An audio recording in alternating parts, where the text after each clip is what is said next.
Alright everybody, it's Corbett Claw here, and it's Corbett Claw WWE Edition. We are reviewing the WWE's Fastlane 2021. This is absolutely an opinion piece, and I'll let you know what I thought of the show. Matt Riddle retained the US title against Mustafa Ali on the kickoff show. Exciting stuff, and not. Put on some shoes. Bro. How can you perform in like a Money in the Bank match or something like extremely physical or like a hardcore match? I don't know, it just gives me the EBGBs not wearing the shoes, but he'll probably be out of the WWE in the next 2 years anyway. Anyway, to begin the show, Bianca Belair, who I'm actually coming around on a bit. Love the abs, just don't love the hair. It's too long, and it's too much of a distraction. That's all I can focus on during her matches. And Sasha Banks, her and Belair, they fought the tag team champs, but they'll wrestle each other at WrestleMania 37 for the WWE SmackDown Women's Championship. And they took on Baszler and Jax. And frankly, I mean, Nia Jax versus Shayna Baszler would probably be the better WrestleMania match for the title, in my opinion. But it'll be interesting to see if Belair goes over at Mania. I think, well, I don't know, who cares? We'll see what happens. But Bianca and Sasha had an in-ring altercation, which led to Baszler rolling up Sasha and retaining the titles for herself and Jax. Wouldn't mind a 4-woman match for the title. Something cool where all the titles were involved, and, you know, whoever gets eliminated first gets nothing. The second and third person to get eliminated gets the tag titles. And obviously, if you don't, you win the SmackDown title, but that won't happen, and plus it would be unfair to Belair anyway, and I'm rambling about nothing. So, yeah, anyway, we'll see what happens, but yeah, ultimately an anticlimactic match just to build up the Sasha and Bianca Belair. So then they showed that Shane McMahon is injured while he's training in the ring. Looks like he won't face Braun Strowman at Fastlane. Elias asks Shane in the hall to be a part of Mania. He says he wants to perform. Oh, yada yada yada. I'm not an Apollo Crews guy, but he comes to the ring, and, you know, I'm digging the new Apollo Crews, the Nigerian angle, something different. Much needed heel turn for Crews for sure.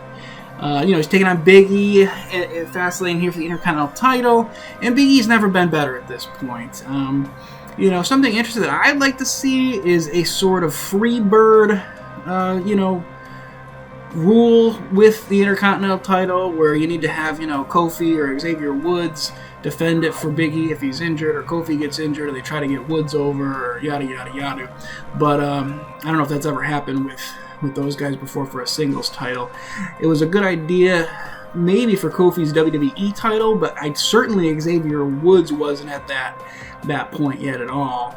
And, you know, bottom line is Apollo versus Big E here. Big E gets a little banged up, and then he gets the win somehow, and Apollo beats him up after. So, another very pointless thing going on here. We'll see if that continues into WrestleMania for the IC title. And then Shane McMahon introduces Elias, and Elias finds out that he is facing Strowman from McMahon. So dumb. Doesn't matter at all. It's just a stupid way to prolong the Shane McMahon and Braun Strowman match for WrestleMania 37. Seth Rollins, one of the few potential actual superstars WWE has, defeats Shinsuke Nakamura in the longest and most competitive match on the card thus far.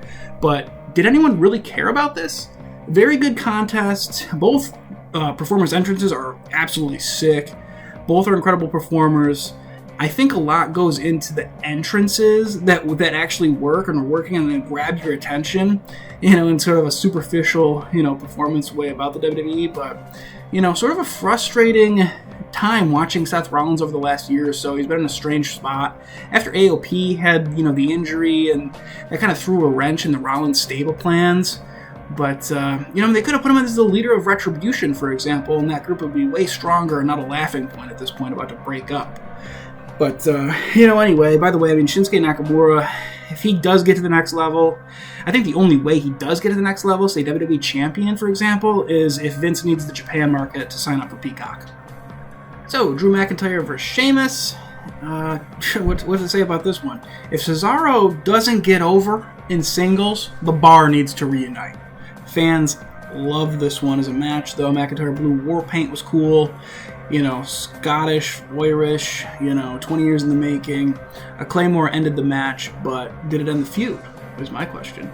But that being said, McIntyre and Lashley at WrestleMania, I'm a little concerned about that match. This is such a Vince McMahon match. Two big guys going at it. I think, frankly, the match is probably going to suck, so I'm a little concerned about that, especially when you have guys like Seth Rollins and Daniel Bryan and AJ Styles and Finn Balor, who could actually have an amazing match for the WWE title. You know, I mean, not even to mention guys like Adam Cole or Tommaso Ciampa or Gargano, you know, these up-and-comers. So I don't know what the deal is with that. Anyway, we'll see what happens. Hopefully they're not all just in some silly battle royal.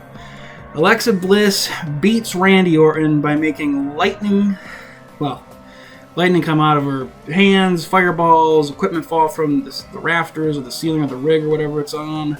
The commentator was like, I forgot who said it, but he was like, Randy Orton just blocked that fireball or some stupid shit. Anyway, Alexa Bliss is so freaking awesome, though. On the mic, wrestling, she's just sexy as hell. Great character role here for her. But strange. Is she Sister Abigail or not?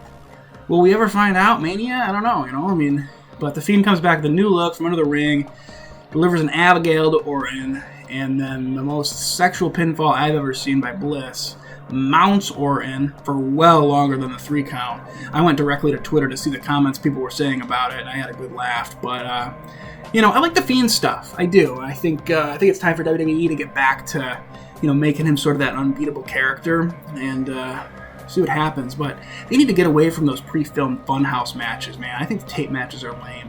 I mean, even Undertaker and AJ Styles, like, I did not like that. I think that's crap, man. I don't want to watch a B movie as a wrestling match. I think the only way to make it work is if it was like Undertaker Sting, like 2 old guys that literally could not be in the ring together. But I don't know. Edge as a special enforcer in the WWE Universal title main event, Daniel Bryan versus Roman Reigns. The promo for the match was sick. There's no reason to expect Bryan to win, and of course he didn't, but the Edge vs. Reigns match is the marquee match of Mania. It's spear versus spear, biggest heel with the most momentum against the biggest face that overcame all the odds just to get back in the ring, that's Edge. You know, I do expect, however, Edge to probably win at Mania, get over, and have a potential future feud with Bryan as the 2 guys that, you know, came back somehow against all the odds. But I would see that as a potential segue to get Edge back to a heel, because, face it, he's an incredible heel. And if he's going to be around full time, he'll be a heel. Roman Reigns with Heyman and the Usos did the Bloodline. Oh, man, if we could get Jimmy back, that'd be sick. But Reigns is just so much better as a heel, too. Anyway, in this match, Reigns eventually taps. No one sees it. Edge was hit, you know, accidentally by Bryan earlier, and he comes back and attacks Bryan. So we see glimmers of Edge, the potential heel turn down the line here. But Reigns ultimately retains. And it was a great freaking match, man. A little bit of an anticlimactic finish, but teased a lot of good stuff. And I think that match alone could have potentially saved the pay-per-view as a whole. But ultimately, Fastlane, like, well, if you're going to watch it, you really only need to watch the last two segments. Anyway, if you enjoyed the video, please consider subscribing to the channel. I will have more result videos coming out and more actual documentaries on WrestleMania specifically in the near future. Thanks a lot. See ya.